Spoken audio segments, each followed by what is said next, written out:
My name is Ronald Barnes. I was born and raised West Palm Beach, Florida. Joined the Marine Corps in 2009, and I was deployed to Afghanistan in 2011 in April. My name is Katie Barnes. I was raised in West Palm Beach, Florida. I met CJ 2007. We met in high school. We lived in the same neighborhood, so her dad had her up at the bus stop, and I was sitting there on the corner, and then school bus pulled up, and she hopped out, and I was like,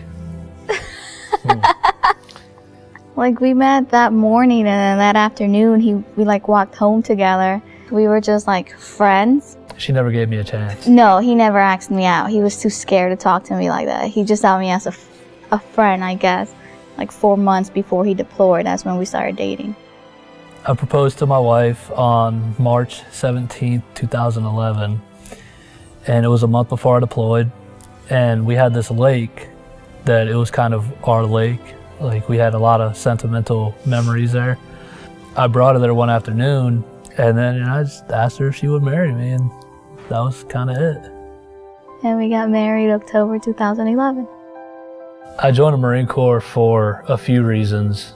The first, obviously, I wanted to serve my country. Since I was a freshman in high school, it's been in the back of my mind. The second was, I'm not really proud to say this, it wasn't my first reason, but I mean, it was a job. I mean, I didn't really think about the dangers of deploying or anything like that. It was a job. I got paid to do a job, and I did it while serving my country. So I was injured Friday the 13th of May in 2011, and that day was nothing was really special about that day besides the fact that it was Friday the 13th. I wanted to get out of a construction project. That's pretty much what was happening that day. So I figured, all right, I'll go out with the grunts and we'll go on a patrol. But as we were progressing, it turned out to be like a 7.5-hour patrol. The sergeant that was in charge told us to go through a choke point, and I was like, okay. So we cut through. I got into a canal, came out of the other side.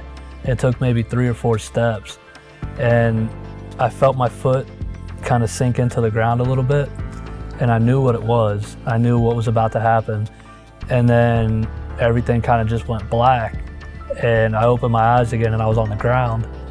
The last thing I remember was hearing the medevac come in, and I woke up a month later.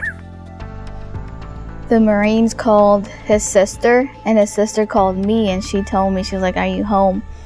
And I was like, no, I'm at work. And then she's like, I'll have you talk to CJ today. And I was like, no, he usually calls me like around 4:30, and it was still early. And then she was like, oh, okay, well, when you come home, like when you get home, just call me and I'll go over. I was like, Jennifer, what's going on? I was like, in the back of my mind, I knew something was wrong. And I was like, just tell me what happened. And then he's like, well, CJ was in an accident. And I was, and that's how I found out.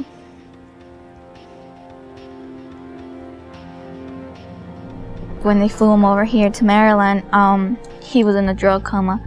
And he was in a coma for like almost a month. So I couldn't really talk to him. And then when I finally talked to him, we talked for like 5 minutes because his voice was like hurting.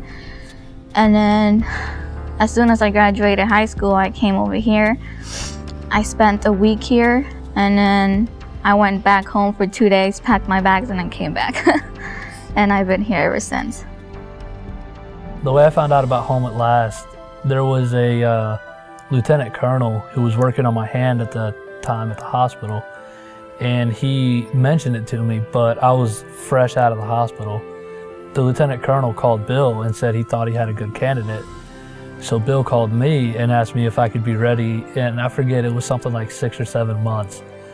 And I told him, I was like, no, I just got out of the hospital, I'm gonna be here for like a year. So I guess Bill kept me in the back of his mind.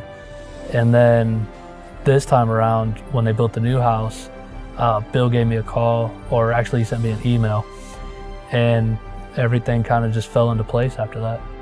We see like the neighborhood, and it seems like a really good neighborhood to raise a family in. So I'm excited for it, yeah. I'm looking forward to it too. We got really good neighbors, so. Oh, the Kellys, yeah. And we would just like to thank the Home Alliance program for everything that they're doing for us. Giving us the opportunity and providing a house for us. And the two Bills are amazing people. And every other person that's working with us, they're all good people. But the two Bills are definitely awesome. Yeah, they are.